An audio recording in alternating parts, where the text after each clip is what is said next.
Now entering Nerdist.com.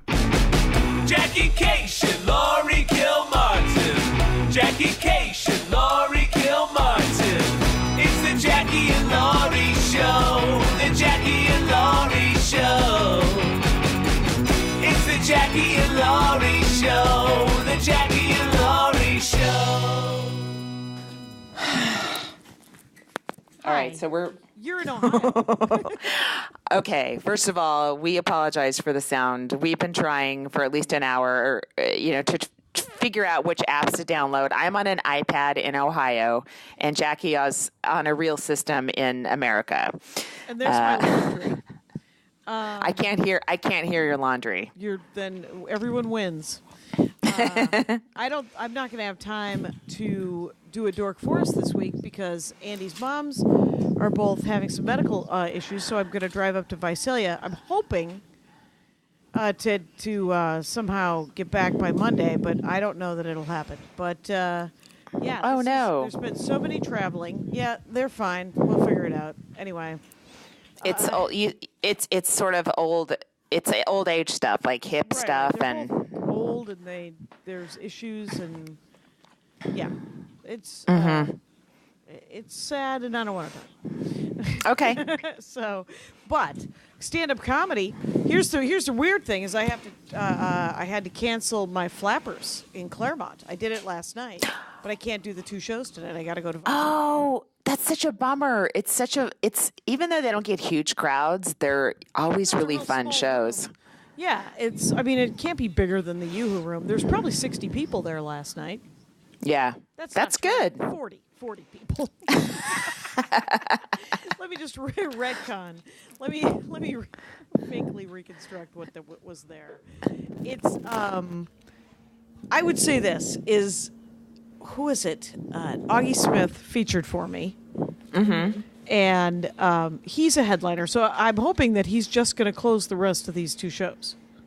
Oh, that's great. That's perfect. And then and he loves Carmen Morales, and I suggested to Barbara Holiday that she book Carmen Morales to feature. Dude, it works out for everybody but you. But everybody but me. And that's an amazing show, quite honestly. Yeah. Yes, that's a great show. It's a great show. Last night's show, there was a guy in the front. There were 3 people in the front row who had to be kicked out during my set. Wow. Every time I've played that room, someone has had to be kicked out. The good news is the club polices it. They do attract some assholes. I don't know why. It's a weird. Claremont is it's a big college town, and it's like it was essentially the drunkest guy in the world, and then a couple, and the guy of the couple was also super drunk, and they genuinely thought, because of how small the room was, that they were cheering like it was a baseball game. Yeah. At the good jokes. So I'm sure they got kicked out and thought to themselves, we got kicked out for laughing. We were just having too good of a time. When in fact they were completely messing up the show by shouting out, not just because when they clapped it was fine. It was distracting. Mm-hmm. But it was when they would shout things, ruining the next joke. Yeah, it throws you off your rhythm. And plus, you're spending a lot of energy trying to manage those people, like talk over them. Or like last night, I had somebody that was mumbling a lot, but I couldn't see who it was, and I didn't want to dive into it. Yeah. So I would just turn my body towards their table and start telling the joke, and the mumbling would stop, just to let the guy know, I know what you're doing, and I will fucking jump on you if I have to. Right. But, trying to do it without causing an incident, because the show was like 80% done, and I just wanted to close and jump off stage. Right. You were so close. Yes, so close to completion. I'm in Ohio. I'm in Cincinnati. And first of all, the comedy scene here, everyone is really supportive of each other. It's quite strange. I'm like, we're the backstabbers that you gossip about in 10 years going, where did that guy go? Like you do need a couple assholes in your scene that will become alcoholics or incredibly successful that you can talk about later. Well, who doesn't love a good story? You know, the great thing about driving with Augie Smith is that he's always got some story. He had a story about Walnut Creek. My hometown. Your hometown. Bill Hicks did a club in Walnut Creek in like 91. The punchline. It's the punchline. Yes. And I guess Dwight Slade was there. Oh, man. And tells this story of how there was two women in the very front row of the punchline in Walnut Creek in 91, 92. And they were super loud and really interactive with the MC in the feature. They wouldn't shut up, and then the MC in the feature tried to shut them up. And so Bill Hicks goes up.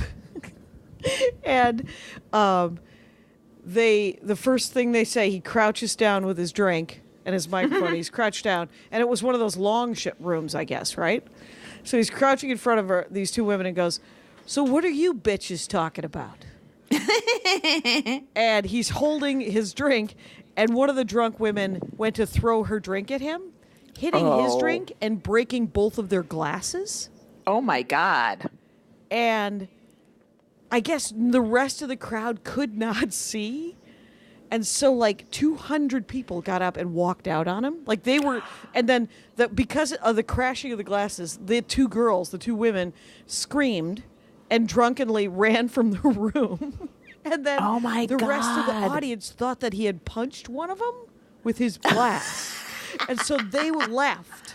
Except, get this, 12 people, like a dozen people stayed. And Dwight Slade, I guess, was telling Augie this story. He said, the great thing about Bill Hicks is all Bill Hicks could think was, who are these 12 people? Who are the 12 people? The 12 people who said the show finally got good. Let me scoot up. Let me move to the front. What else is going to happen? He just punched a woman. That's great. I've heard he walked that huge amount from Walnut Creek, but I didn't hear that level of detail. That's pretty sweet. Well, that's the great thing about Augie Smith is that he knows. So Augie lost it on this guy. He was like, the guy said, it's my first time at a comedy show. And he said, you have to know what it's like to be out at a live show, though. You have to know that this is where the lights are and the camera and the wall. And I'm talking and I'm trying to tell jokes and you're not listening. And Augie is, of course, shouting all of this at the guy. And he said, this is something you should know. You're an adult man. And then he goes, here's another thing you may not know, I take it. Don't punch babies. Do you know that? And then he listed like a bunch of things that were like, how about this huge reveal? Don't be, that's whatever. Great. That's great. And then he got off stage after trying to shut him down before I got up. And then I got up and they were talking amongst themselves at this level, unfortunately. And I said, hey, you guys, you're in the front row. There's only 40 people in here. You have to whisper. Fucking whisper. No, they can't talk at all. Right. Drunk people can't tell when they think they're whispering and they're not whispering. They're shouting. Yes. Yeah, you can't they have no ability to judge how their voices sound. No fucking talking. No talking. Just be done. Mm-hmm. Yeah. It was insane. So, and then there was, there was an MC, a guy named Hans, and he was good, and he lives like out in Sunland, and so he comes into town and does sets, but he grew up here, so he's one of those comics who started here, which is really hard, I think. And by the way, just a side note, you can get some serious amount of land in Sunland for some decent money. Same with Sylmar. I've been just looking at houses going, God damn, these people are practically on an acre, and it's less than a house in Burbank or anything, and it's just a couple exits away. Yeah, except for a couple exits in L.A. I mean, it took us, first of all, I landed yesterday at 2:30, so at like 3 or 3:15, I get in a lift to go to Augie's house to drive to Claremont. On a Friday afternoon from LAX. Awful. Wait, you landed from where? Where were you? Milwaukee. I was working with Liz Winstead. Right. And Gina Yashere and Ada Rodriguez. Isn't it Yashir? No, it's Yashere. It's Yashere? Yeah. Oh, shit. I've been saying it wrong for years. Yeah. First of all, those guys are murderers. They freaking all three of them. And Liz Winstead, hilarious. She was like, because I was talking about clubs, and she's like, I haven't worked those clubs. She said, I can't tell you how many dude comics come up to me and are like, are you still doing stand-up comedy? Oh, my and God. She's like, yeah, the clubs will not book me because I'm not opinionated in the right way. Like, even like lefty male comics get work at clubs, but she does not, and so she's had to create this separate, and for the last 20 years since she created The Daily Show, she has been working like the rock venues and small theaters and stuff. Mm-hmm. Well, it's strange because I think she would fill a room. That's what I think. And she does fill a room. It's all about money with those guys. And yet, because she is so outspoken, they will not book her. And I think she's right. She's like, I don't mean to sound like it's a lady conspiracy theorist, but it feels sexist. And I was like, yeah, I don't think you're wrong. I think that's right. Because I know that there's grumpy dudes who, worst case scenario, they're either right wing or left wing, and they're button pushers, and they book them all the time. I would write names on a piece of paper if we were in the same place. Oh my God, I don't have to. Just write them down as an exercise anyway, and show me later. But when we were at Cobb's, she and I were at Cobb's together. I was opening for her, and she totally filled the room. She filled the room, so she could fill a regular. And Cobb's is gigantic. She could fill a regular comedy club easily. Yeah, Ugh. yeah. And it turns out both Ada and Gina do a lot of international stuff. Wow. And so I was talking at Gina does Southeast Asia for a month every year. Oh my God! Like where? In Vietnam and Thailand. That's where you're going, dude. I know. That's why I came up, and she said, "Do you want work?" I mean, it pays just okay. And I was going, "Yeah, of course I do." And then there's a new Comedy Cellar in Vegas. Oh, I got an email from the booker there. But Etsy? Etsy, yeah. No, not Etsy. Etsy. What happened there? Etsy. She also does crafting. I don't know if you know that about her. She does not. You know, I've never met her. No. She's the iconic head of the Comedy Cellar, the booker there. I mean, how cool is that? It's cool that she asked me to do it, but my problem, and I want to do it because I would love to do the Cellar in New York. Yes, I mean they have like 3 rooms now. I mean, those guys that are doing like 12 spots a weekend at the Cellar are making so much money. That's Gina too. Gina said that she just does the Cellar, and she feels she was jealous of you. She was like, I got to get out and do the Stand and all these other places. I got just sucked into doing all the Cellar because they're within walking distance of each other. It's the easiest thing in the world. You don't have to worry about getting a cab. I mean, SD will stagger the spots. You don't have to worry about, I need an hour between sets. You can, Oh, and she's in a little protected heaven, and I say enjoy it while you have it. Right. You know, because it'll change. It'll go Everything away. Changes. It always goes away. But right. But then it could come back too. But while you have that little zone, while you're just walking from gig to gig, they're 3 or 4 minute walks, and you get 100 or 200 a spot on the weekend. Holy fuck, that's amazing. Yeah, it's a living, is what it is. Yes, yeah. It's funny because this Vegas room. Do you like playing Vegas? Have you done Vegas much? What kind of person likes it? That's my first question. It's awful. Yes, it's awful. But what you were saying, they're short spots. They're 20 minutes. I mean, that's practically a headlining set in Vegas anyway. But it's not that's so bad. It's just staying in a hotel in Vegas for a week, and it's 5 days, 2 shows. It's not a night, fun. 20-minute sets. The 20-minute sets I don't mind. I'm glad there's 2 shows. I mean, because Kira was talking about how much she likes Brad Garrett's room. Because it's only 1 show a night, which is nice, except for that if I'm going to be in Vegas, I might as well do 2 sets a night. Yeah. You know? Can you sell merch there? I don't know. I doubt it. The one time I worked Vegas and sold merch, the casino took such a big chunk of it. Oh, that I was sucks. like, I don't want to.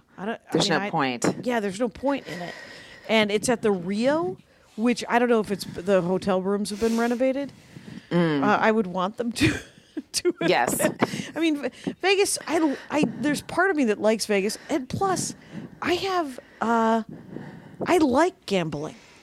This is not ideal. Whenever I play Vegas or I play like an Indian casino, I try to wait as long as I can before I start gambling, so that I don't want to lose all the money I made. Right. I'll take $120 on the way out, $120 bill, and feed it into some slot machines and just wait till I run out of money. Yeah, and what I do is I take $40 and I go to a blackjack table. Oh, geez. I don't even know how to play. Well, because I like sitting around with people. And I used to do Reno every year, the catch. And I was hanging out in the casino because it was a Silver Legacy, I think it was. And some guy was telling me, he was like, well, do you want to learn how to play craps? And I said, I don't know. And this other guy was standing next to me. He said, it's really expensive to learn how to play craps. And the old guy who was talking to me goes, you can play with my money. I just need some fresh, someone to roll the dice that hasn't been at this table because this table is stale. Or, some sort of weird mythological gambler's reasoning, right? Right. And so I won like $100. And so for like a hot minute, I thought I knew how to play craps. And then I ended up losing like $400 that week. Oh, God. Yeah, I don't have $400. No, you don't have that. Those aren't Jackie Cation stakes. No, that's not. I don't emotionally want to lose $400. But here's the thing: I would spend $40 on video games. So I was like, okay, if it's an hour of playing blackjack for $40, I would do that. That's just a thing that I'm gonna call a good time. Mm-hmm. Well, the thing about that gig, it's a Wednesday through Sunday, right? Yep. It's not. Yeah. It's not terrible. It's not like a hellaciously long week. It's not. A lot of them are Monday through Sunday. They just do stand up every single night. You know. Yeah. And she was talking about adding a night, and that it would be better SD, and that it would be better night. I know I'm going to say it wrong, but it's not Etsy. It's SD. No, it's a great name. What do you think? It's short for like Estelle or something? I don't think so. She's Israeli, so who knows? So it might just be Esther. Probably some Old Testament goddess that I haven't heard about. But I think Estelle is from the Bible, which is that first book. That that's Esther. That's Esther, that's not Esther? Estelle. Estelle's from the Golden Girls, I think. Estelle might be from vaudeville.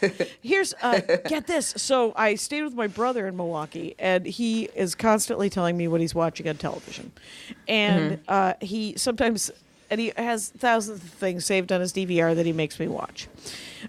He finally saved something that I wanted to watch, and it was Wait for the Laugh. The Rosemarie story. Oh. Did you get to see that yet? No. First of all, he was like, Russ was so funny, my brother. He goes, it's funny because she was such an inspiration to you when you were a kid. You loved Rosemarie. She was on the Dick Van Dyke Show. They were all comedy writers. And she was like the first woman comedy writer ever that was portrayed on television. The character, yeah. Yeah. And here's the weird thing about Rosemarie.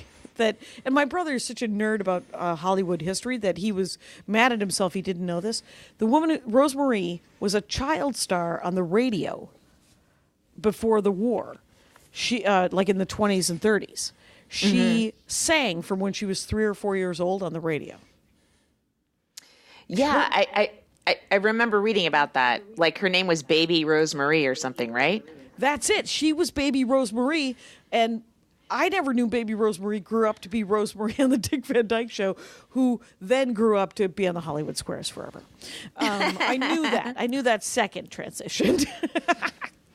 So she was like a peer of Shirley Temple's, basically. Yeah. They were two babies facing off in the Depression, trying to scratch each other's eyes out. Right, but Rosemarie's voice, as opposed to Shirley Temple's voice, she sounded like an old lady. She sounded like she had an adult woman's voice at the age of 4. It was. I think that you did too. That's my sense about you. That I always sounded like this? Yeah. Very possible. I think you sounded 38 when you were 3 years old. I've always been 38. I can't remember that year very well. It was a hell of a year. Well, I flew. We had a flight at 2:40 from LAX. So I fly back from New York on Tuesday afternoon. You know, I'm exhausted. I've done a lot of traveling, and it's not even been in the same place. It's bopping all around, and I'm just tired. And then the next day, I had to fly to Cincinnati with my son, whose leg is in a brace. Oh, gosh. And so the flight was at 2:40, and somehow I had it in my head that it was at 5:40, and so I got a notice at 1 o'clock. Hey, you can check in now, and I'm like, your flight's on time. I'm like, oh my God. So and my kid was with his dad, and I had unpacked, so it couldn't happen. So I had to change the flight to the red eye, and that cost $200 per ticket. So that's basically doubling the airfare or more than doubling it. Yeah. And so we left at like 10:55, and then his leg wouldn't fit under the seat, in front of him because of the way it's straight. Yeah. And so he kind of just swiveled and threw it over me, which is a real comfortable 4 hours. But then his foot was bleeding into the next seat, and the lady was super nice about it, but and she wouldn't let me buy her anything. I was like, let me get you a wine. When you said bleeding, I was like, ew. And then I realized you just meant it was hanging over into it. Yeah, hanging over, just a little bit. I kept shoving his leg into his hip socket to, keep it. He was starting to stretch out. It reminds me of when Laura House drove you to the airport and you threw $40 at her. I don't remember that. To the airport, by the way. Did you throw anything at her? No, I bought her breakfast. I said, hey, do you remember that one time? Do you want to drive me to the LAX and I'll buy you breakfast? That's nice. It was nice. So, but 4 hours and then red awful. eye. And we were awake the whole time. We got into Cincinnati. We land in Cincinnati, and there's like a truck apparently jackknifed at 4 a.m. So the traffic it's like one of those historic traffic jams we're going to talk about for 20 years that we drove into. So it took forever to get here, and then we checked in, and that's it. Our sleep is all off. It's ridiculous. And then last night, he's been staying at the hotel, and so I left for the first show. First show's at 7:30, and I have all provisions for him. He can't really walk. He has to get up on crutches. It's a pain in the ass. So I'm trying to lay everything out. And all of a sudden, the hotel key card isn't working. It needs to be rekeyed, but I don't have time to go get that done. So I just told him, hey, if there's a problem, just get a new key or ask the hotel clerk to help you. And then I leave, and I'm like, is this legal? That I'm leaving an 11-year-old in a hotel room who's in a brace. 13. It's true. But then the whole time I'm on stage, I'm like, are the police coming for me? Like, if he hobbles down to the hotel clerk and she starts poking around and asking where your mommy is, are the cops coming? So the whole time I was on stage for the first show Friday, this is going on in my mind. And every time I started telling a joke about hoping to lose custody, I'm like, oh my God, what if this is actually about to happen? No, it's the secret. But I guess they were fine. Worse things have happened to children in Ohio than to be left alone in a hotel room for an hour. That's creepy. Yes. So and then I brought him to the second show. The opener is named Lee Kimbrell, and he let me drive his car back to the hotel, pick up my kid, and come back. And then And then I told him, you could sit in the green room. There wasn't anyone there. It wasn't like it was a big scene in the green room. I didn't feel like I was imposing my child on people. Right. And he brought some drawing supplies and started making some comic book characters and put on his headphones. And I said, you're not allowed to listen to me. And and so he just watched his favorite YouTuber, got the club Wi-Fi and didn't even know that I was on stage apparently the entire time. Excellent. There you go. So you've still when Will, is it 16? Is that when he finally gets to be broken? I just don't want him to know what I'm saying about him. I don't want him to request that I stop doing jokes. I'm like, let me just get these on TV before he hears it. And then I'll say, look, it's already on TV, so it doesn't matter if I say it now. No, I totally relate to that. It was my dad almost came to the Lady Parts Justice show. Mm-hmm. So I go to breakfast. So Lady Parts Justice, here's what happens. So I fly in, I get there Tuesday night. Wednesday, what Lady Parts Justice does is they benefit a privately run and owned women's health care clinic in different towns. Planned Parenthood, it's great that you donate to it, but a lot of these privately run ones, they have sort of just as the protesters are just as bad, and they're also super depressing. So what Liz does is she's got a Lady Parts Justice team, and then the comics all descend on this clinic, and they paint the walls if they need painting. She put up a bunch of posters. I put together some shelving and helped clean out a storage room. Wow. And then they buy these people lunch because they're usually just yelled horrible things at, right? Everyone who works there is just completely attacked. And wow. So we bought them lunch, and we bought them Starbucks, and we hung out with them for like most of the day. And like they did drywall, they did some reupholstering of some chairs. And get this though, so I show up, they're already there, and right across, the place is called Allied Medical in Milwaukee. Right across the street from it is a giant pink sign that says Women's Health Care. Oh my God. Yeah, exactly. So I'm like, is that it? And there's a parking lot, which of course a real women's health care center with that also provides abortions in addition to pap smears and stuff. They would never have a parking lot because of car bombs. Oh my God, really? Yeah, they can't have parking lots. Because people will park there and it'll be awful because people who are pro-life are horrible and want to kill everyone except for a pile of goo that's inside you that may or may not be a baby. Anyway, so I go into the Women's Health Care Center, the thing that says Women's Health Care, and I say, hey, is this Allied Medical? And genuinely, Stepford wife walks up to me and says, I've never heard of that. Are you okay? Can I help you? Oh, my God. And I look around, and there's too many crosses, and there's too much spooky.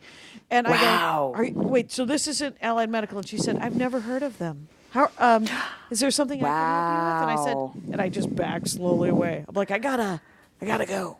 So it was a fake healthcare center that, by the way, doesn't even have a doctor. You can't even get a mammogram. You can't even get a pap smear. You can't even get. Oh, of course not. All it is a bunch of religious magoos telling you what to do with your body. And so we spend the day doing that. The next day is the day of the show. But that's the day that the protesters come, and they have clinic escorts too. So I just drive by to see if they want to go to lunch.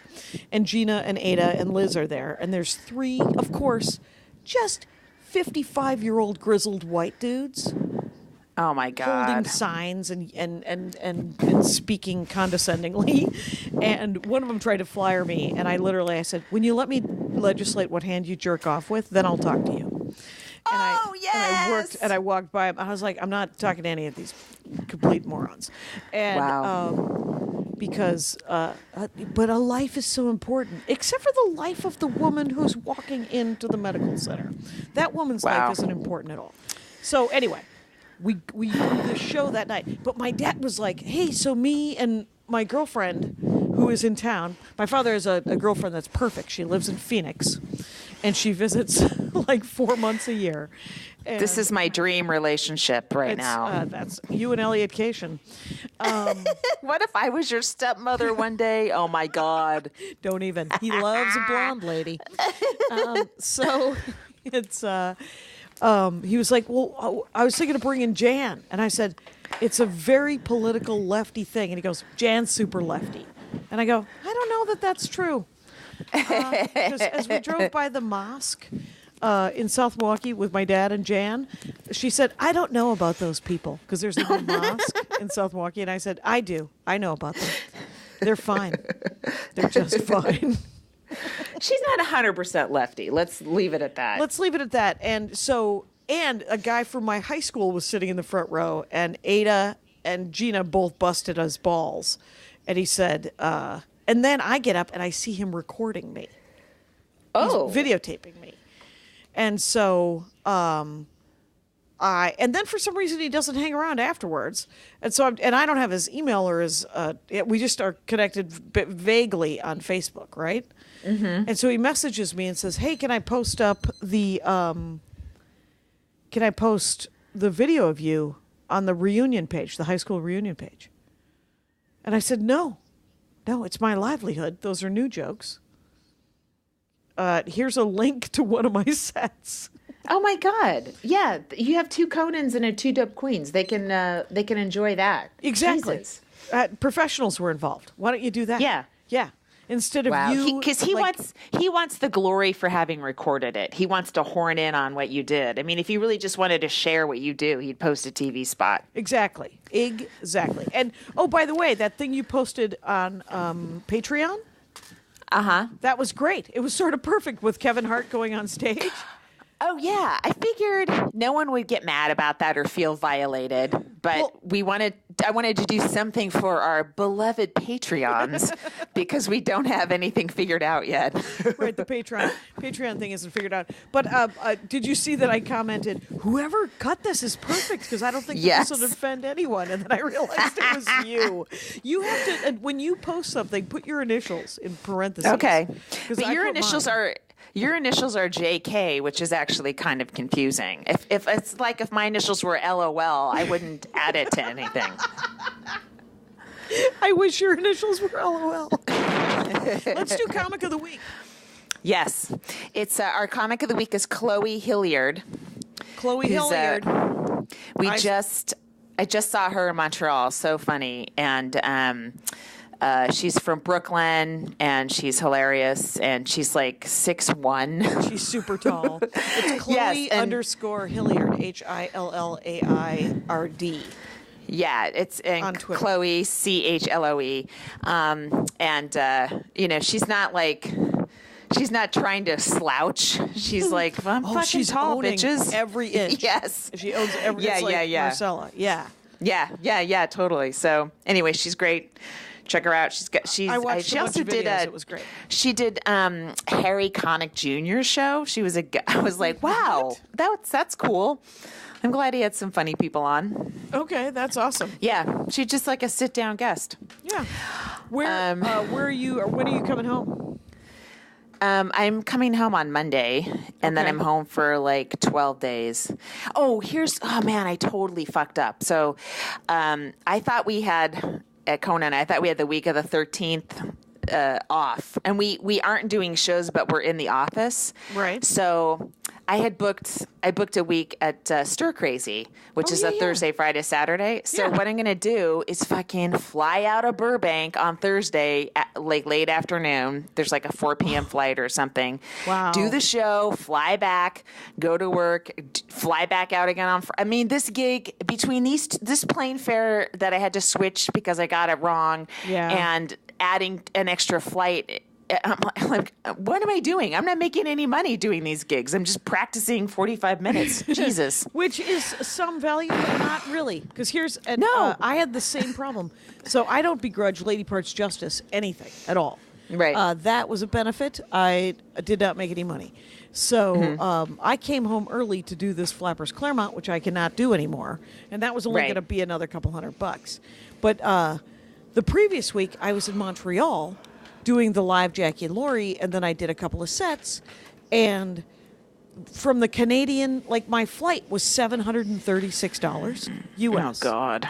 I got paid $780 US. I had for all of it. It was $500 for the gigs and $400 towards airfare. all in Canadian, God. which is $900. So I got $780 in U.S. My flight was $736. I had to give my agent $50 U.S. for commission. So it cost me $6 to do Montreal, which of course is better than it is for some of the young comics who don't make anything, and it costs them a lot more money. But I'm 100, and I've been doing stand-up comedy forever, and people should pay me to do it. So I'm supposed to go to Toronto to do the JFL in Toronto. Mm-hmm. And so I emailed my agent. I was like, yeah, I can't do it. See if they're willing to pay at least my full airfare, not money toward it. And here's a contribution to your expenses. What if club owners get wind of this and start doing it like that? That's how club owners sometimes do it. I've sometimes. had such a variety of. But okay, and then I got news. So there's the new club in Vegas, and then there's a new club in Lincoln, Nebraska. Mm-hmm. And what did you say? Is it Friday, Saturday? I think it's just a Friday, Saturday in Lincoln, Nebraska. But I don't know what place, and it's small. You probably have to do it before a longer week starts so that you don't have too many nights off. So you have Sunday, Monday, Tuesday off, and then start a Wednesday through Saturday someplace else, right? Yeah, I suppose if you could figure out a place to get a Sunday, Monday. I mean, like maybe there's a Yoder Sunday or a Muller. But there's almost no stand-up on the road one-nighter-wise Monday, Tuesday. But we could do Liz Winstead stuff, which is what everybody's doing now, and just sort of do small rock venues and stuff like that, maybe. Yeah. Like to some little town that might have one Jackie and Laurie listener, and then they could get everyone they know. Bring a date, and then your come. date should maybe we do Utah. There's polygamy. We don't know. I'm going to Utah. I'm so sorry, people of Utah. They're not polygamists. I'm going to do Wise Guys this week. Oh, cool. So Did you just book that? Yeah, I booked it probably 3-4 weeks ago. I forgot that it was happening. Oh, that's cool. And, are you doing Dry Bar, that Dry Bar show, or is that a different club? What is that? That's not a club thing. That is a special that I think is a private. There's some sort of consortium or like it's owned by squeaky clean entertainment providers. Mormons. You could say Mormons. Some of I think that I don't know that it's connected with the church, but they're very much Mormons, and they're selling it to Mormons and other people who like super squeaky clean. And a bunch of our friends have done it. Right. Like people that we know. And if you get paid something like $2 or $3 grand, and it's a 6-camera shoot, and you get the video. And you can also rip the audio and turn it into an album, I think. And then, but the real money is in the back end. Like there's clicks and stuff. Yeah, click money. I don't know what that adds up to, but it is not. It's not unwise to have even if you did, like, how long is a set that you perform for them? Is it? I think you're supposed to do 2 40-minute sets that are different. No, okay, that's not happening ever. But nobody can do that. But it's not. It's a good idea to. I doubt it. Who has that much that's squeaky clean for Mormons? I don't think many good comics have that much. P.O., Ryan Hamilton, Tommy Ryman, Karen Rentowski. 240s. They all put it out. So I mean, when I was told what it was, I think I was told it was 240s, but they must have changed it because there's no way anybody's. I think you're right. No, you can't. No, I don't know who has that. I can't believe I'm friends with somebody who has 2 40-minute sets of clean material.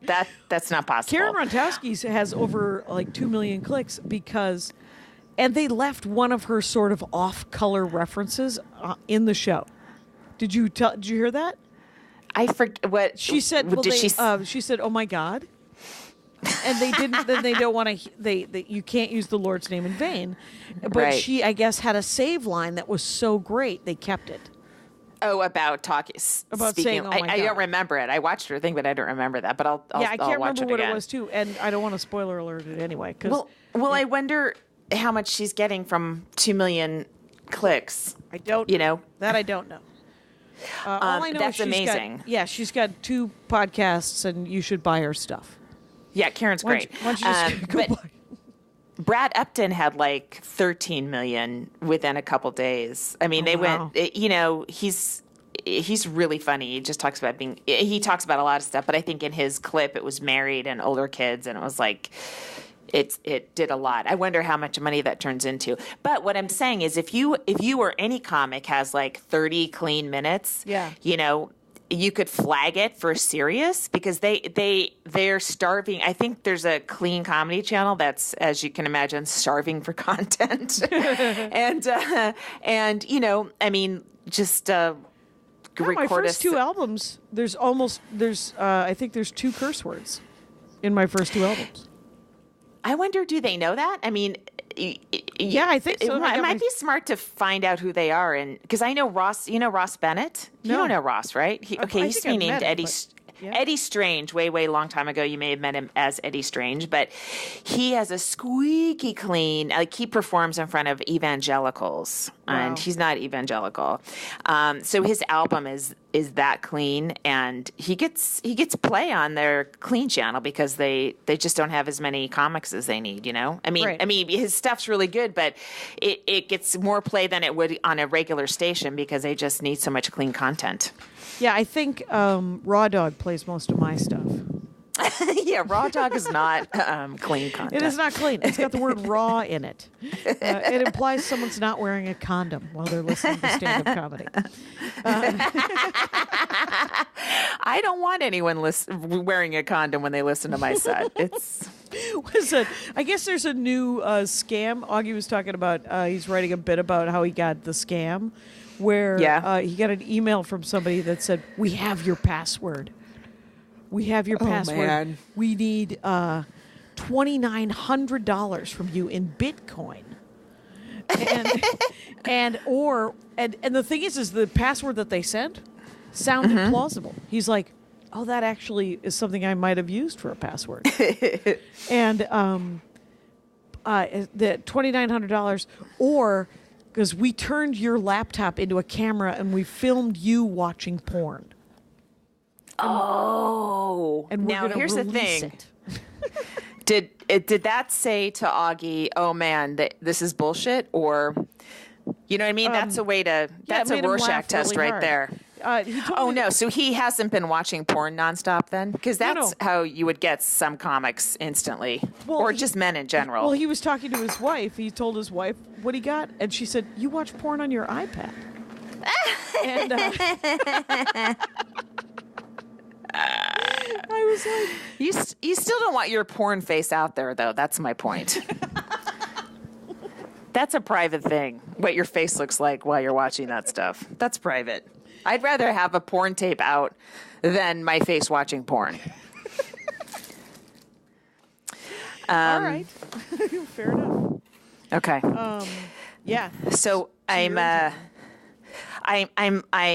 kind of, it's weird. Like I have this feeling of like I was really gearing up for this gala set. Yeah. And now it's post-gala so now set. it's post gala. I have some other little jokes I'm working on, trying to expand a little bit. I'm trying to also add to a joke or a chunk that I felt was finished, but I'm like, well, there's more there. I can add to that. Yeah. And then last night, there's still like some closing bit that's from my CD. I still do sometimes, and I did it last night, and I added something to it. I'm like, no, waste of energy. You can't do this bit again. It stays frozen in time, like a child, a dead child. Jesus God. I have a question for you. Are you doing a set at all on Tuesday of this week? Because I have 2 sets, and if I'm still up at the Mom's, I can't do it. So I might need somebody. One's at the Laugh Factory with Ruben Paul. Oh, so Tuesday, what's the date? Probably the 6th or 7th. The 7th? I don't think I'm doing anything the 7th. Anyway, I'm open, so okay. I think I'm open. So maybe you can cover for me if I'm still not back in town. The Ruben Paul show at the Laugh Factory, Ada Rodriguez got me that. She was like, "Oh, cool. Yeah, do you want yeah. Right on." And well, yeah, I'm available. My son just walked out of the bathroom of the hotel, and I almost passed out. Hello, young man. can't believe the shits he's creating right now. These are puberty. That's where he's supposed to create shit. These are puberty poops, Jackie, and they're horrifying. They're going to help him grow. So here's this other show I did in Montreal. This is after we taped our podcast. Right. Is I did the show called What's Your Fucking Deal? It's Big J's show. Oh, right. The crowd rap thing. I thankfully didn't know how high the stakes were going into the show. A lot of people were there. Like no one commented on my gala set, but people commented on they're like, oh man, I heard that show went great. Oh, So what it is Big J's on stage and Ari Shaffir's in the audience. There's always someone in the audience, and the whole show is crowd work, and whoever's on stage talks to the audience, and the comic that's in the audience with a separate mic goes around and finds people and adds things in. If you're stumped, maybe they'll chime in. Between the two of you, you'll get some laughs out of an audience member. And audiences know ahead going in, so they're kind of willing to be part of it. And so Big J goes, and he and Ari have the same brain, so they're finishing each other's sentences. It's like perfect chemistry. Okay. And so so after Big J, it's Tony Hinchcliffe, it's Kareem Green, it's me, it's Mike Britt. And side note, Mike Britt is so fucking funny. I don't know if you've seen him. He's a New York guy. Yeah. He kills every time he's on stage, and I can't believe he's not famous. Okay. But anyway, but he will be. So nice. Especially and funny. If he's hanging out with all those guys and he's a New York guy. All those guys, the Comedy Central loves those guys. Yeah, so he'll be fine. He'll be fine. But Mike Britt, he's like our age, and he's been doing, he did VH1, he did Best Week Ever a lot. Like, if you saw his face, you'd be like, oh, that guy. Okay. He's just a monster. I don't get it. So anyway, we're after Big J goes up and crushes, Tony Hinchcliffe is like, we're all just sort of going, oh, fuck, we don't have the Big J, Ari sort of chemistry, Right.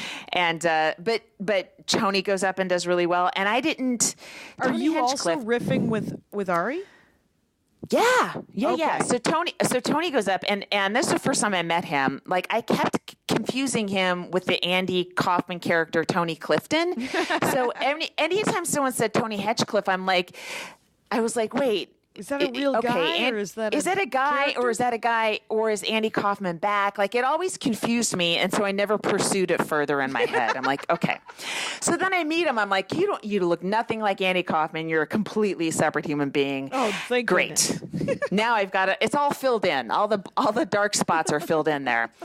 And then Kareem goes up next, and he does really well. And I'm just like, and it's also super dude atmosphere. Right. Most of the audience is men, and then when they're talking to women, it's guys talking to women about women, how guys do. And so it smells like a ball sack. I know exactly what you're talking about. Yes. It's just gross. But we've learned how to laugh at that because it's fucking hilarious.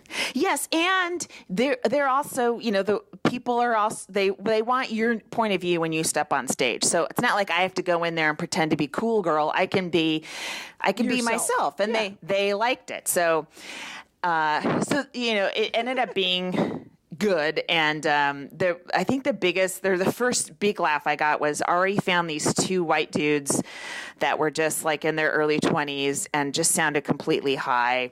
And we were talking, and one of them worked at a sugar factory, and the other one coached kids in his garage. And after a couple back and forths, I just said their names, and I said, so are you guys having an excellent adventure? As in, and then that got a gigantic laugh. And then I was like, okay, so no matter how the rest of it goes, I got my huge, gigantic laugh. I'm good. And then we found a couple other people, and it was fine. It was good. And then so I get off, Mike Britt goes up, he kills. And by the way, it was so funny because we're not relaxed. Like Big J's a guy where you could talk to him, and then during his name will be announced and he'll still continue the conversation as he's heading to the stage, right? And then there's people like me and Mike Britt. We're pacing. Mike Britt is like, he's like a horse. He's like, pawing at the ground with his hooves, right? Just waiting to get up on stage. And so he kills, and then they start stalling a little bit because Kevin Hart's on the way. Oh, right. And the audience doesn't know. And Kevin comes in with like 5 people around him, right? And he's sitting close to the stage, but no one really knows it's him because it's, it's dark and he's surrounded by people. And so, that's when Big J announced him. I started recording and the audience goes crazy. Yeah. And then Kevin went up and he's very clean. And he's very family oriented. That's sort of his persona, Yeah. Well, not completely, but he was very clean here, and he wasn't. It's not that he's clean, but he's not. A roast guy where he's going to go up and just shiv people. And so he went up and he took control of the energy, and his set was completely him, and it was really nice. It wasn't like let me get these dum-dums like the rest of us were. And it was really great. So anyway, that was that set. And then only afterwards when people started talking to me, I'm like, oh my God, there are a lot of people that of import in that audience that I didn't realize. And I'm glad I didn't know while I was pacing backstage with Mike Britt. I never know who any of those people are. So you have it's a burden, I think, to know who they are. I think totally. It's a real cross to bear. And because I literally just one after another, and I'm just like, well, I'm glad you have work. Who are you? And because I'm just trying to do stand up, and I'd love for them to offer me other work, and they do. I mean, I have other tasks, and people pay me for that. But I would be super, like, if I knew who everybody was, it would be kind of intimidating. So I admire you for not. I don't know. I admire the fact that you even know who they are. No, I didn't know who they were. I'm just saying when you went to the Hyatt after the shows, that's the Hyat's where everyone's hanging out from like midnight to 2 a.m. And I didn't know going, oh my God, that show was amazing. Or I heard it was amazing. I prefer I heard it was amazing. Like I don't even want you to have seen it. I just want you to hear rumors. Then I was like, God damn, there's a lot of people at that show. I didn't know. I didn't know it would be that attended because there's so many shows in Montreal that you just figure there's 8 people at each one, eight audience, 8 industry people. And it seemed like a ton of people were at that one, maybe because they knew Kevin Hart was coming by.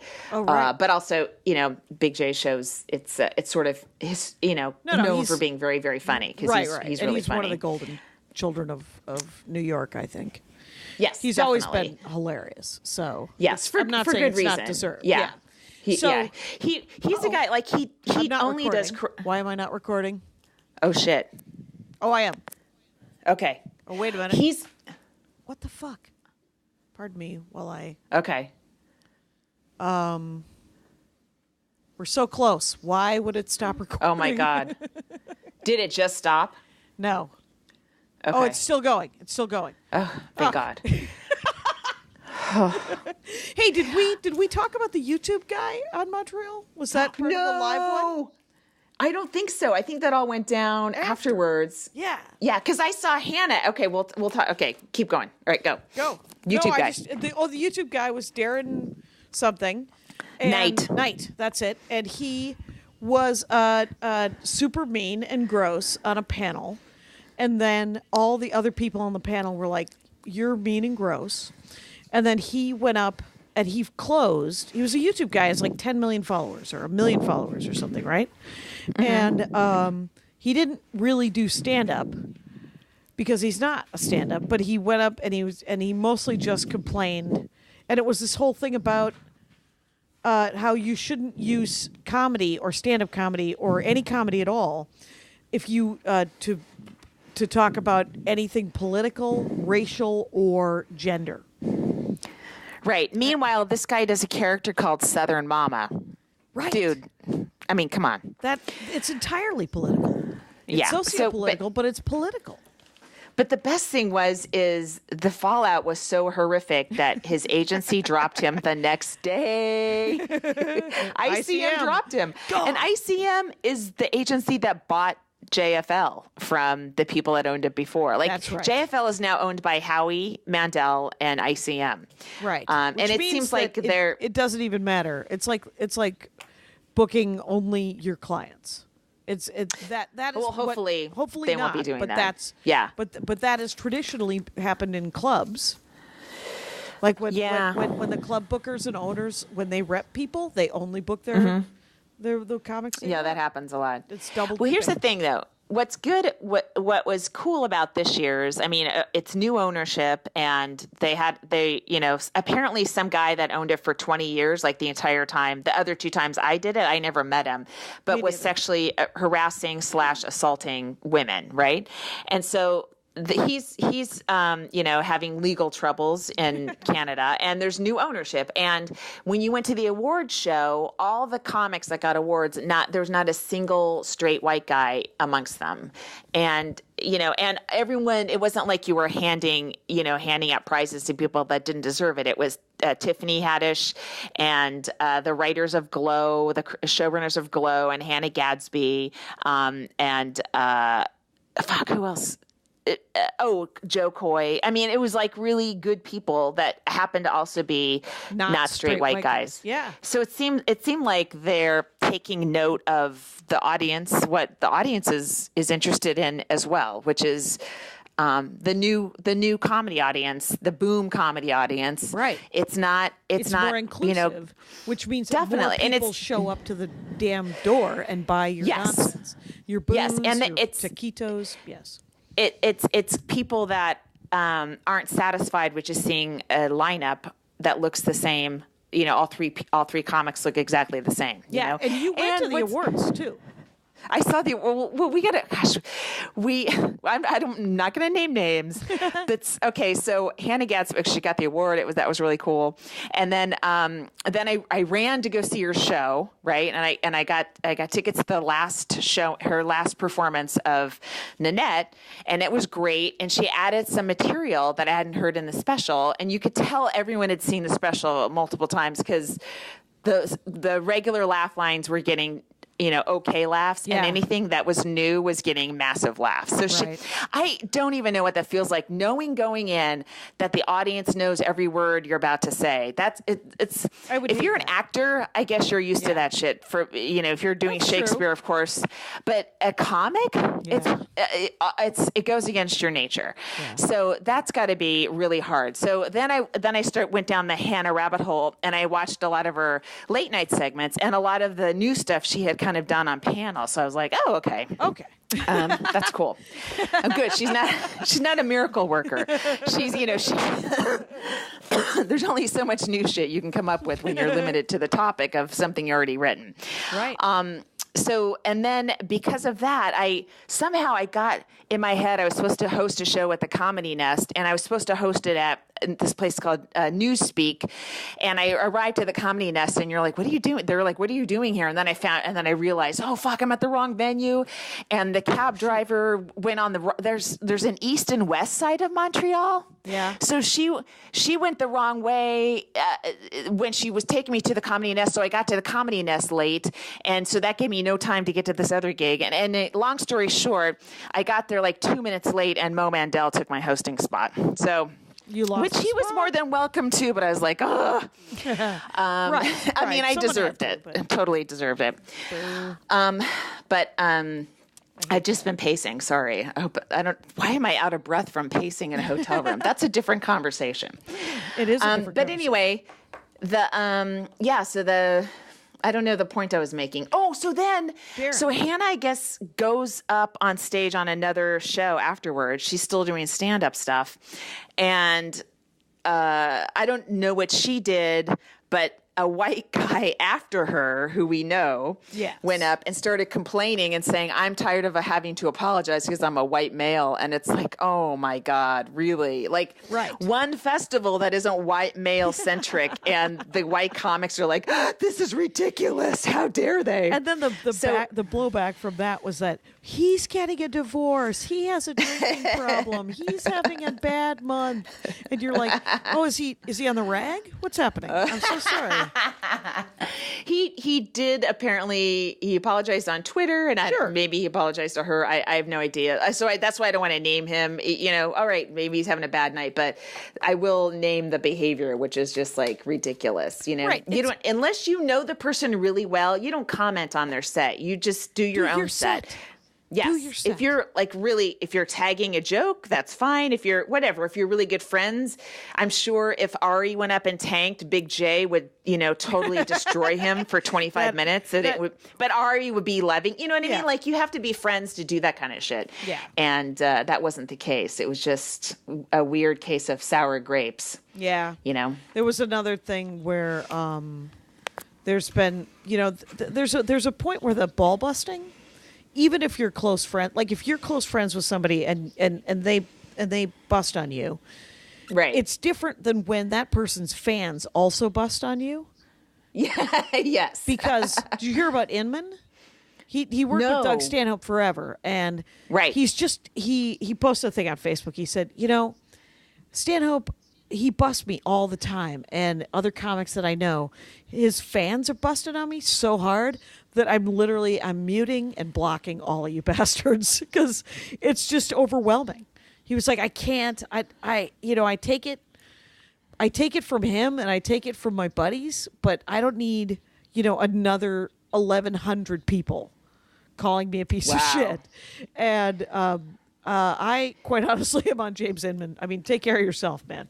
It's also like it's so funny how Elon Musk is now everyone's mocking him, It's like, it turned a corner wherever you can without being, doxxed by a team of incels. Yes. And Martin.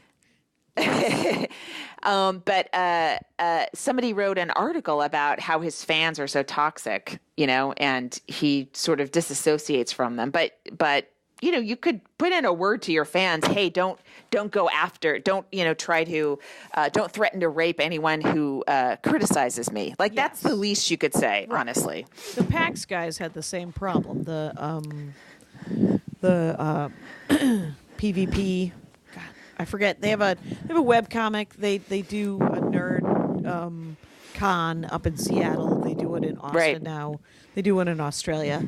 And allow me to say this: they're nice enough guys, but they did not. They did not stop the vitriol, because I guess there was some backlash for one of their comic strips about 4 years ago, and they stuck to their guns. They said it's just a joke, back off, and then the women who were mad about it, all of their fans just got on them too hard, and it was you have to use your powers for good. If you have fans, the Jackie and Laurie fans, come on, man, and be decent to each other, man. What did you say to them? Are you having an excellent adventure? Hey, guess what? We're at an hour. What? Hooray, we did it. Oh my God, I spent an hour downloading apps in Cincinnati trying to make this podcast happen. I realized 10 minutes ago that I should have had my headphones on the whole time. So I hope Kyle can make this a beautiful thing. Oh God. Anyway, okay. Good luck.